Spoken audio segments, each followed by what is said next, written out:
Hello aspirant, welcome to my channel gift of the গ্যাবেডু। আজকে কিন্তু আমরা টেন্স থেকে ডে 2 এর কিন্তু ক্লাস করাবো এবং আগের দিন কিন্তু আমরা একেবারে প্রেজেন্ট টেন্সের প্রেজেন্ট ইনডিফিনিট টেন্স বা সিম্পল যেটাকে আমরা বলি সেটা কিন্তু করিয়েছি। আজকে কিন্তু প্রেজেন্ট কন্টিনিউয়াস টেন্স এবং তারপরে কিন্তু প্রেজেন্ট আমরা কিন্তু পারফেক্ট টেন্স নিয়ে আজকে আলোচনা কিন্তু থাকবে। রেগুলারই কিন্তু আমরা অল্প অল্প করে করাচ্ছি এবং প্রত্যেকটা স্ট্রাকচার অ্যাফার্মেটিভ, নেগেটিভ, ইন্টারোগেটিভ, তার এক্সেপশনগুলো কী কী রয়েছে সমস্ত কিছু নিয়ে কিন্তু আলোচনা করছি প্রত্যেকটা ক্লাসে।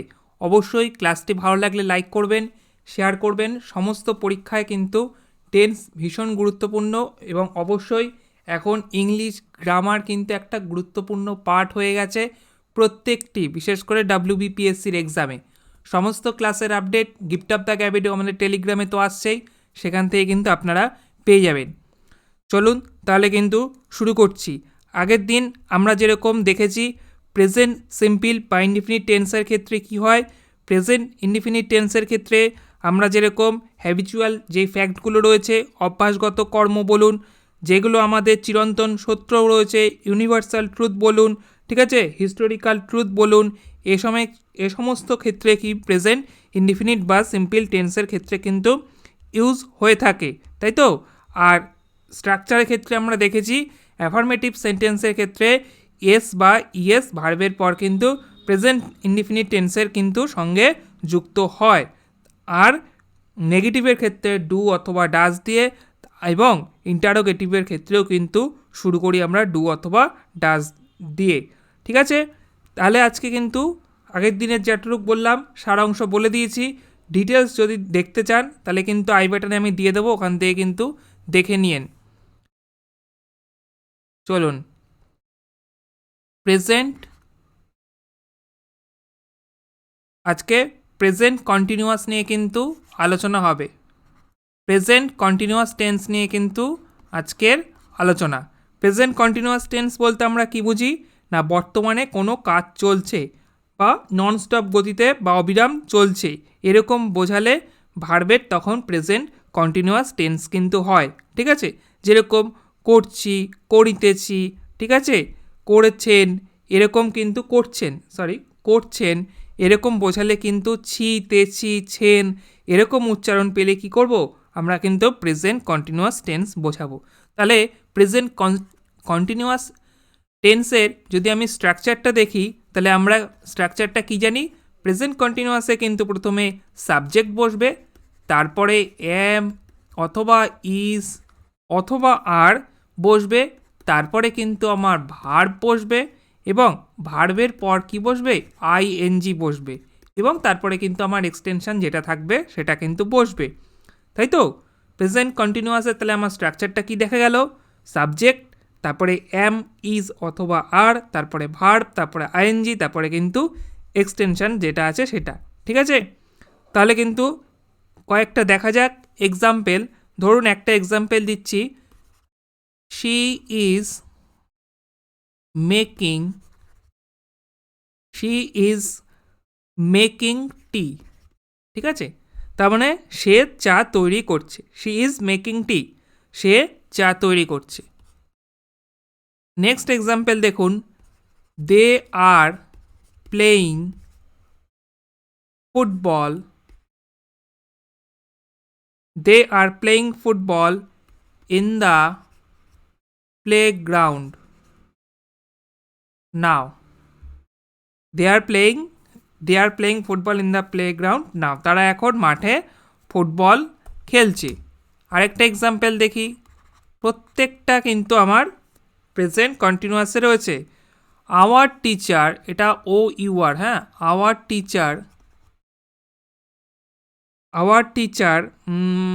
Is teaching us well, WE, our teacher is teaching us well, আমাদের শিক্ষক আমাদের ভালোভাবে পড়াচ্ছেন, ঠিক আছে। তাহলে সব জায়গায় দেখুন প্রত্যেকটা জায়গায় কিন্তু একটা ননস্টপ কাজ করা বোঝাচ্ছে, আমাদের টিচার আমাদেরকে পড়াচ্ছে, সে ননস্টপ পড়িয়ে যাচ্ছে, তাই তো। তো এই সমস্ত সেন্টেন্সের ক্ষেত্রে আমরা কি জানি, প্রেজেন্ট কন্টিনিউয়াস কিন্তু ব্যবহৃত হয়। ঠিক আছে, এবার প্রেজেন্ট কন্টিনিউয়াসে যেটা আমাদের গুরুত্বপূর্ণ, বিশেষ করে এই সিরিজে আমরা মোটামুটি সবাই জানি, পরীক্ষায় যেগুলো বেশিরভাগ আসে সেটা হলো গিয়ে অ্যাফার্মেটিভ থেকে নেগেটিভ এবং ইন্টারোগেটিভ। তো এবার আমি প্রেজেন্ট কন্টিনিউয়াস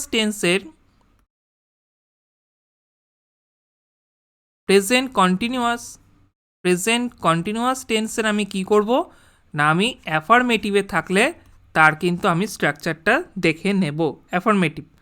প্রেজেন্ট কন্টিনিউয়াসের ক্ষেত্রে অ্যাফার্মেটিভে আমার কি হচ্ছে, সাবজেক্ট বসছে, সাবজেক্টের পর আমার অ্যাম, ইজ, আর বসছে। ঠিক আছে, তারপরে কি বসছে, ভার্ব বসছে, ভার্বের পর আমার কি বসছে, আইএনজি কিন্তু বসছে। ঠিক আছে, ভার্বের পর আইএনজি বসছে। উদাহরণ দেখে নিই সঙ্গে সঙ্গে একটা।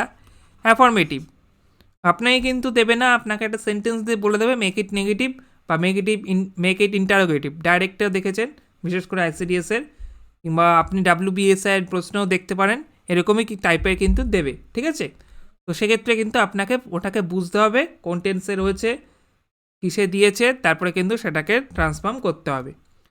ওকে, যাই হোক, তাহলে অ্যাফার্মেটিভ সেন্টেন্সের ক্ষেত্রে আমি কয়েকটা এক্সাম্পল দেখি। সাবজেক্ট ধরুন দিয়েছে, বলছে যে I am working in my studio. I am working in my studio, আমি আমার স্টুডিওতে কাজ করছি। ঠিক আছে, I am working in my studio. দেখুন ভালো করে, সাবজেক্ট অ্যাম, ইজ, আর যেটা বসছে, তারপরে ভার্বের পর আইএনজি, তারপরে স্ট্রাকচার। নেক্সট 2 নম্বর আমি একটা উদাহরণ দিচ্ছি, দেখুন একটা দিয়ে সব করব। 2 নম্বর বলছি যে he is not solving the sum. He is not solving the sum, সে অঙ্কটি সমাধান,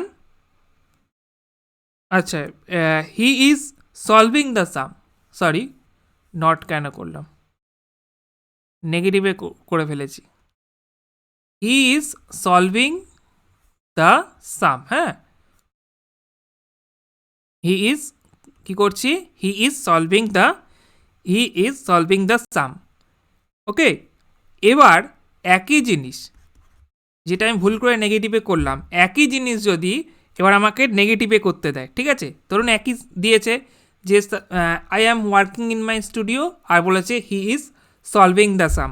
তো এক্ষেত্রে আমাকে বলছে যে মেক ইট নেগেটিভ করার ক্ষেত্রে আমার প্রেজেন্ট কন্টিনিউয়াস টেন্সের হলো স্ট্রাকচার, আমি প্রথমে সাবজেক্ট বসবে, সাবজেক্টের পর আমার কি বসবে, অ্যাম অথবা ইজ অথবা আর বসবে, অ্যাম, ইজ, আর বসবে, ঠিক আছে, যে কোনো একটা। তারপরে আমার কি বসবে, নট বসবে, তারপরে আমার কি বসছে, নট বসছে, তারপরে আমার ভার্ব, এবং তারপরে আমার আইএনজি, এবং তারপরে যেটা স্ট্রাকচার রয়েছে তাই। তাহলে I am working in my studio, তাহলে আমার সাবজেক্ট আই বসলো, অ্যাম বসলো, নট কি বসাবো আমি, নেগেটিভের ক্ষেত্রে নট বসাবো, তারপরে ভার্বের পরে আইএনজি, অর্থাৎ ওয়ার্কিং, তাই তো। তাহলে আই অ্যাম নট ওয়ার্কিং। আবার কিন্তু সবসময় দেখবেন যে কোনো কিন্তু দেখলে মনে হবে এটা প্রেজেন্ট কন্টিনিউয়াসে রয়েছে, সেটা কিন্তু প্রেজেন্ট অনেক সময় সিম্পল বা ইনফিনিটে কিন্তু থাকে। ঠিক আছে, তো সেক্ষেত্রে কিন্তু সেই এক্সেপশন উদাহরণগুলোও কিন্তু আছে, কিন্তু দেখিয়ে দেবো, ঠিক আছে, যেগুলো এক্সেপশন রয়েছে। যাই হোক, তাহলে I am not working, not বসালাম, কি হচ্ছে, কি বলেছিল, I am working in my studio, তাহলে I am not working in my studio, তাই তো, ইন মাই স্টুডিও হয়ে গেল, সিম্পল। চলুন next, he is solving the sum, তা আমি প্রথমেই ভুল করে ফেলেছিলাম, তাহলে আমি কী করবো, he is not solving the sum, আমি এখানে জাস্ট নট বসিয়ে দেবো, he is not solving the sum. তাহলে আমার এই কিন্তু স্ট্রাকচার বোঝা গেল, সাবজেক্ট, তারপরে অ্যাম, ইজ, আর যেটা বসবে সেটা, তারপরে কিন্তু একটা নট, তারপরে ভার্বের পর আইএনজি, এবং তারপরে রিমেইনিং পার্ট। ক্লিয়ার? চলুন এবার একই সেন্টেন্স ইন্টারোগেটিভে কিন্তু দিয়েছে। অ্যাফার্মেটিভে দেখলাম, নেগেটিভে দেখলাম, এবার আমাকে একই সেন্টেন্স কিসে দিয়েছে না একই সেন্টেন্স আমার ইন্টারোগেটিভে কিন্তু দিয়েছে। একই সেন্টেন্স আমার কিসে দিয়েছে ইন্টারো লিখলাম, হ্যাঁ ইন্টারোগেটিভে কিন্তু দিয়েছে প্রশ্নবোধক বাক্যে। তাহলে সেক্ষেত্রে আমার স্ট্রাকচার কী হবে? স্ট্রাকচার ইন্টারোগেটিভের ক্ষেত্রে প্রথমে অ্যাম, ইজ অথবা আর বসে। ভালো করে মাথায় রাখবেন, প্রেজেন্ট কন্টিনিউয়াস টেন্সে ইন্টারোগেটিভের আমার স্ট্রাকচার কি? অ্যাম, ইজ অথবা আর বসে, তারপর কিন্তু আমার সাবজেক্ট বসে, তারপর আমার কি বসবে? ভার্বের পর ভার্ব বসবে এবং তারপরে আইএনজি, এবং তারপরে রিমেনিং পার্ট বলে সবার শেষে একটা জিজ্ঞাসা চিহ্ন, কারণ এটা প্রশ্নবোধক বাক্য। তাহলে প্রথম যে এক্সাম্পলটা ছিল I am working in my studio, তাহলে এটাকেই যদি আমি ইন্টারোগেটিভে করতে যাই সেক্ষেত্রে কী হবে? তাহলে I am working in my studio, I am, তাহলে প্রথমে আমি অ্যাম আনলাম, ঠিক আছে, প্রথমে আমি কী আনলাম? প্রথমে আমি কিন্তু অ্যাম নিয়ে আসলাম, তারপরে আমি সাবজেক্ট কে ছিল? আই ছিল, এই যে সাবজেক্ট আমার আই, তারপরে am I working, am I working in my studio? In my studio বলে জিজ্ঞাসা চিহ্ন।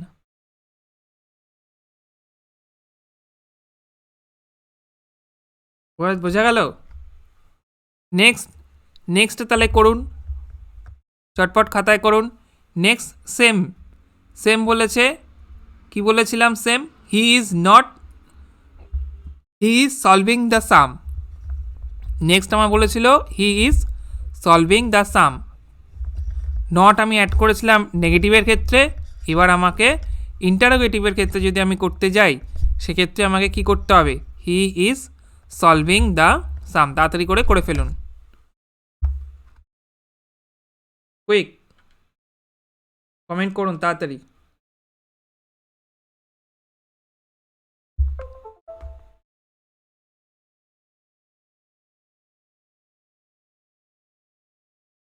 কি হবে?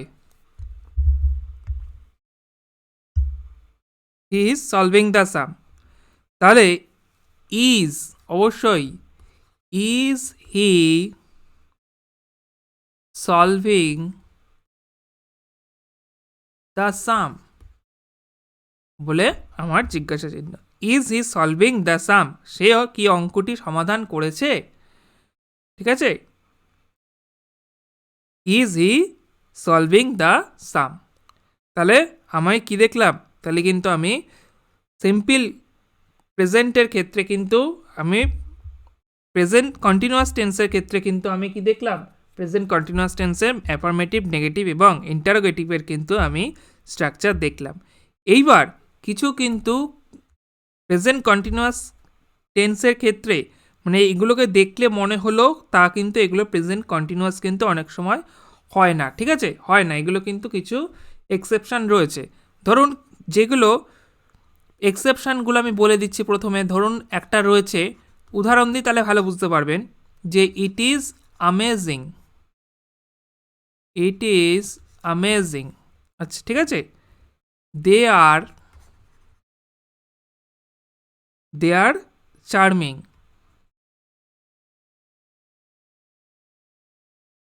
দে আর চার্মিং।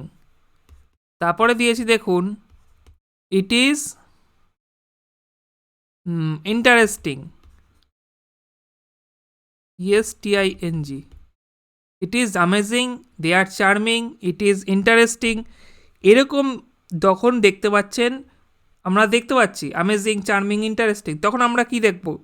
প্রথম দেখাতে বুঝবো যে এটা প্রেজেন্ট কন্টিনিউয়াস, কিন্তু এটা প্রেজেন্ট কন্টিনিউয়াস মনে হলেও এটা কিন্তু প্রেজেন্ট কন্টিনিউয়াস না, এরা কিন্তু সবই প্রেজেন্ট ইনডিফিনিট বা প্রেজেন্ট সিম্পলে কিন্তু এটা কিন্তু রয়েছে। কেননা কি এই অ্যামেজিং, চার্মিং, ইন্টারেস্টিং এই শব্দগুলোর সাথে কিন্তু এইগুলোকে আমরা কি বলি? আইএনজি যুক্ত অ্যাডজেক্টিভ বলে থাকি। কি বলে থাকি? আইএনজি যুক্ত অ্যাডজেক্টিভ। ঠিক আছে, কি বলবো, আইএনজি যুক্ত অ্যাডজেক্টিভ কিন্তু এগুলোকে বলে থাকি। তাহলে আপনি কিভাবে মনে রাখবেন, যে ক্ষেত্রে শর্টকাট বলুন বা একটা আপনি রুলস বলুন, যাই বলুন না কেন, যে বি ভার্ব আমরা কোনগুলো জানি, am, is are be verb সঙ্গে যদি আইএনজি যুক্ত অ্যাডজেক্টিভ থাকে, আইএনজি যুক্ত আমার কী রয়েছে, অ্যাডজেক্টিভ, তাহলে সেক্ষেত্রে সেটা প্রেজেন্ট ইনডিফিনিট বা প্রেজেন্ট সিম্পল কিন্তু হয়। ঠিক আছে, ভালো করে কিন্তু মাথায় রাখবেন, আইএনজি যুক্ত অ্যাডজেক্টিভ। তাহলে ফার্স্ট ঠিক আছে, ফার্স্ট মাথায় রইল। নেক্সট দেখুন, নেক্সট আরেকটা এক্সেপশন আছে, কিছু কিছু কিন্তু এক্সেপশন রয়েছে এখানে, যেগুলোকে প্রেজেন্ট কন্টিনিউয়াস মনে হলো সেগুলো কিন্তু নয়।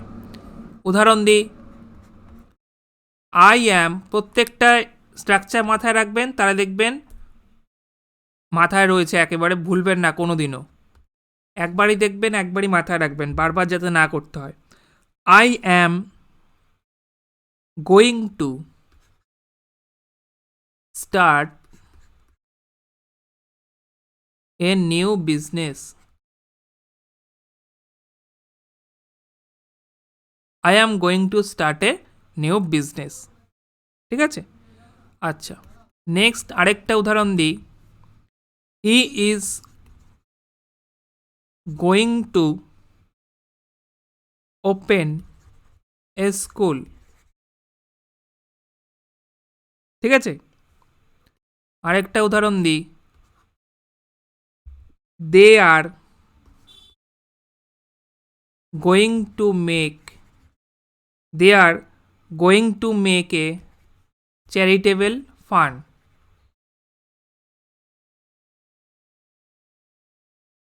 এখানে প্রত্যেকটা সাথে দেখুন am going to, is going to, are going to, ভালো করে বুঝবেন, প্রত্যেকটার সাথে কিন্তু অ্যাম going to, is going to, are going two, অর্থাৎ ভার্বগুলো মূলত কি, প্রত্যেকটা কিন্তু এখানে মোডাল ভার্ব। এখানে কিন্তু প্রত্যেকটা যেহেতু মোডাল ভার্ব, প্রেজেন্ট কন্টিনিউয়াস দেখে মনে হলো, কিন্তু এগুলো প্রেজেন্ট কিন্তু না, কন্টিনিউয়াস না, এগুলো প্রেজেন্ট, যেটা বললাম ইনডিফিনিট কিন্তু টেন্স, অর্থাৎ প্রেজেন্ট ইনডিফিনিট বা সিম্পল যেটাকে আমরা বলি। কেননা এখানে am going, is going, are going, এগুলো সবকটাই কি, মোডাল ভার্ব। মোডাল ভার্ব দিয়ে যখন গঠিত সেন্টেন্স, তখন কিন্তু সেটা সিম্পল প্রেজেন্ট টেন্সই কিন্তু হয়। ঠিক আছে, আর মোডাল ভার্বের যদি তখন মোডাল ভার্বের পাস্ট হচ্ছে, তখন কিন্তু আলাদা ব্যাপার। মোডাল ভার্বের আবার মোডাল ভার্বের কিন্তু পাস্ট ফর্মও কিন্তু হচ্ছে, আবার তখন কিন্তু ওয়াজ অথবা ওয়্যার দিয়ে করবেন।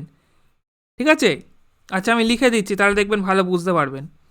এটা মনে রাখুন, শর্টকাট বা মনে রাখুন, কি মনে রাখবেন, যখন অ্যাম, ইজ, আর, ঠিক আছে, প্লাস কি হচ্ছে, গোয়িং টু, যখন দেখছেন, কি দেখছেন, গোয়িং টু, তারপরে ভার্বের ফার্স্ট ফর্ম, সঙ্গে সঙ্গে আমি কি করছি, সেটা প্রেজেন্ট ডিফিনিট টেন্স।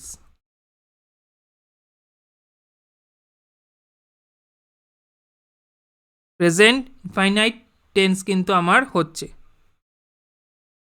তখন আমরা কি করছি, প্রেজেন্ট ইনফাইনাইট টেন্স বা আমার প্রেজেন্ট সিম্পল কিন্তু বলছি। আবার যখন আমার ওয়াজ অথবা were plus going to plus ভার্বের ফার্স্ট ফর্ম, তখন আমরা কি বলছি, পাস্ট ইনফাইনাইট টেন্স কিন্তু বলছি।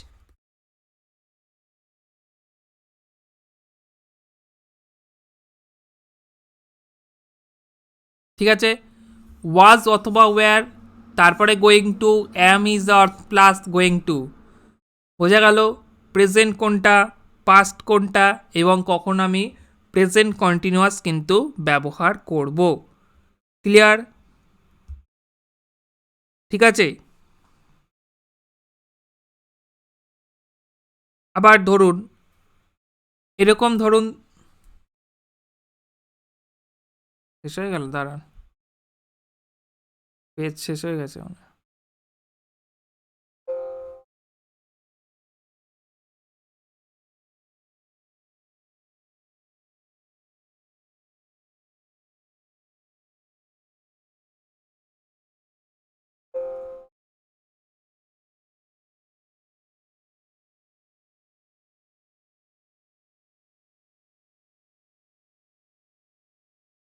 হুম, যেটা বলছিলাম, ধরুন আরেক রকম দিয়েছে যে এটা কিন্তু পরীক্ষা এরকম টাইপের কিন্তু দেয়, বিশেষ করে যেটা বলতে যাচ্ছি যে she is jolly enough, she is jolly enough, ঠিক আছে, যথেষ্টই হাসি খুশি, ঠিক আছে। বা এটা আমরা বলে থাকি আই অ্যাম এ ব্যাংকার, ঠিক আছে, আমি একজন ব্যাংক কর্মকর্তা, ঠিক আছে, বা ব্যাংক, আই অ্যাম এ ব্যাংকার। এরকম যখন দেখতে পাচ্ছেন তখন আমরা কি করব, তখন কিন্তু আমরা এগুলোকে প্রেজেন্ট কন্টিনিউয়াস কিন্তু ভেবে বসি অনেক সময়। এগুলো কিন্তু কখনোই প্রেজেন্ট কন্টিনিউয়াস না, কেননা অ্যাম ইজ আর যখনই যদি কোনো বাক্যে থাকবে ভার্বের বা মেন ভার্ব হিসাবে বসে, তখন অ্যাম ইজ আর থাকা সত্ত্বেও প্রেজেন্ট কন্টিনিউয়াস না হয় সেটা কিন্তু কী হবে, প্রেজেন্ট আমার কিন্তু সিম্পল কিন্তু তখন হচ্ছে, প্রেজেন্ট ইনফাইনাইট কিংবা আমরা প্রেজেন্ট সিম্পল কিন্তু আমাদের কিন্তু হচ্ছে, ঠিক আছে।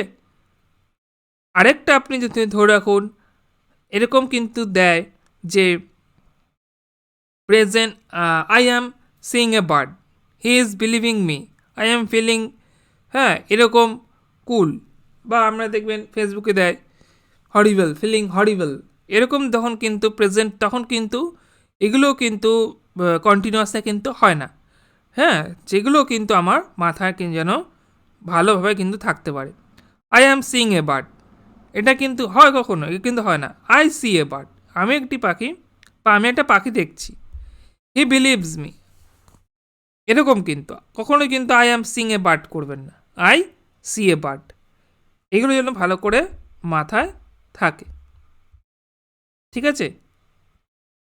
এবার তাহলে present perfect tense, present perfect tense একটু বলে দিই, তাহলে কিন্তু মোটামুটি প্রেজেন্টটা কিন্তু হয়ে যায়, খুব বেশি না, একটুখানি বলছি, এবং দেখবেন একটুখানি মাথায় রাখবেন, তাহলেই দেখবেন যথেষ্ট। এখানে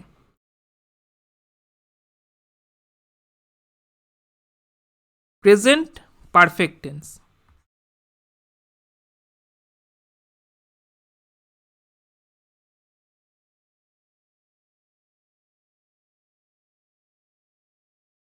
প্রেজেন্ট পারফেক্ট টেন্সে কি হয়, আমার নিয়ম কি আছে না, এইমাত্র কাজ শেষ হয়েছে এবং তার ফলাফল এখনও কিন্তু লক্ষণীয় বা বিদ্যমান রয়েছে, এই রকম বোঝালে ভার্বের প্রেজেন্ট পারফেক্ট টেন্স হয়। যেরকম আমি উদাহরণ দিচ্ছি, আমি ক্লাসটি দেখছি, আমি ভাত খেয়েছি, ঠিক আছে।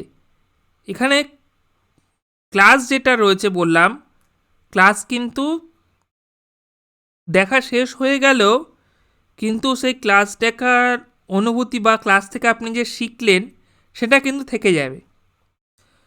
পরবর্তী যেটা বললাম, আমি ভাত খেয়েছি, ভাত খাওয়া শেষ হয়ে গেল, ভাত খাওয়ার পর কিন্তু সেই আপনার খিদাটা কিন্তু নেই, কিন্তু অনুভূতিটা, ভাতটা খেয়েছেন বা মাংস দিয়ে ভাত খেয়েছেন, মাংসের স্বাদটা ভাল লেগেছে, সেটা কিন্তু রয়েছে।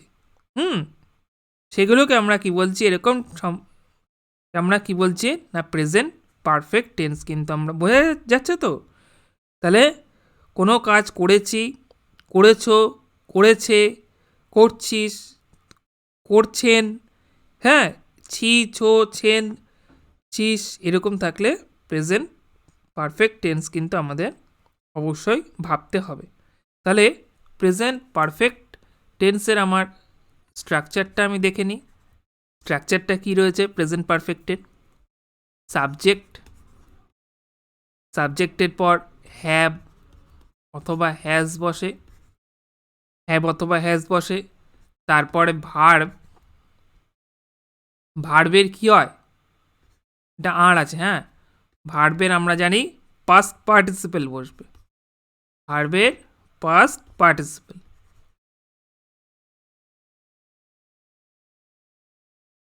থার্ড ফর্ম অবশ্যই, এবং তারপরে আমার এক্সটেনশন যেটা রয়েছে সেটা, ঠিক আছে। এবার ধরুন just now, recently, till, yet, এইগুলো অ্যাডভার্ব থাকলে কিন্তু প্রেজেন্ট পারফেক্ট হয়, ঠিক আছে। তখনও কিন্তু প্রেজেন্ট আমার অ্যাডভার্বগুলো থাকলে প্রেজেন্ট পারফেক্ট। ধরুন আমি একটা উদাহরণ দিচ্ছি, যে আই হ্যাভ, এই যে সাবজেক্ট, তারপরে কিন্তু হ্যাভ অথবা has, I have read, READ, the book, I have read the বুক, তার মানে এটা আমার প্রেজেন্ট পারফেক্ট টেন্সে কিন্তু রয়েছে, আমি বইটি পড়েছি, I have read the book, তাই তো। We have solve the problem, we have solved the problem, we have solve the, আমরা সমস্যাটির সমাধান করেছি। You have complete the work, তুমি কাজটি শেষ করেছো। She has got a good score, সে পরীক্ষায়, ইন এক্সাম, সে পরীক্ষায় ভালো পেরেছে বা ভালো স্কোর করেছে, হিসাব নাম্বার পেয়েছে। তারপরে আপনি ধরতে পারেন they have join our party, সে আমাদের অনুষ্ঠানে যোগ দিয়েছে। তো এখানে কিন্তু আমার প্রত্যেকটা সেন্টেন্সে, হ্যাঁ, এখানে আমরা হ্যাভ অথবা হ্যাজ দেখতে পেয়েছি, এবং ভার্ব, তারপরে কিন্তু ভার্বের থার্ড ফর্মে কিন্তু প্রেজেন্ট পারফেক্ট হয়েছে, ঠিক আছে। থার্ড ফর্মে join, they have joined our party, ভার্বের থার্ড ফর্ম বাক্যগুলো কিন্তু কী হচ্ছে, প্রেজেন্ট পারফেক্ট হচ্ছে। ওকে, ভার্বের ফর্মগুলো একটু যদি মনে না থাকে, এগুলো একটু ভালো করে দেখে নিন, খুব একটা ভার্বের প্রেজেন্ট কী হবে, পাস্ট কী হবে, এবং পাস্ট পার্টিসিপেল কী হবে। কিছু কিছু জায়গায় তো একেবারেই চেঞ্জ হয় না, সেগুলো কিন্তু, মানে যেগুলো বেশ কিছু 3টি ফর্মে কিন্তু একই রয়েছে, যেরকম ধরুন আপনি কাস্ট, 3টেই, লেট, পুট, রিড, ঠিক আছে। এরকম কিন্তু 60 ভার্বের কিন্তু 3টি ফর্ম কিন্তু প্রেজেন্টেও যা থাকবে, পাস্টেও, পাস্ট পার্টিসিপেলেও কিন্তু একই হবে। এগুলো একটু কিন্তু ভালো করে দেখে নিন, ঠিক আছে। তাহলে কিন্তু নেক্সট দিন আমি টেন্স দিয়ে কিন্তু একেবারে প্র্যাকটিস সেট কিন্তু মোটামুটি করাবো, ঠিক আছে। টেন্স দিয়ে কিন্তু আশা করি আর এই জায়গাটা অসুবিধা হবে না। টেন্স দিয়ে কিন্তু তারপরে প্র্যাকটিস সেট, আজকে জাস্ট বোঝালাম, প্র্যাকটিস সেট কিন্তু টেন্স দিয়ে আসবে আবার আগের মতো। ওকে, সুতরাং আজকে কিন্তু এখানেই তাহলে শেষ করছি। ক্লাসটি অবশ্যই ভালো লাগলে লাইক করেন, শেয়ার করেন, আর অবশ্যই চ্যানেল নতুন দেখলে থাকলে অবশ্যই চ্যানেলটিকে সাবস্ক্রাইব করে নিন, পাশে থাকা বেল আইকনটা প্রেস করে অল নোটিফিকেশান করে রাখেন। So thank you.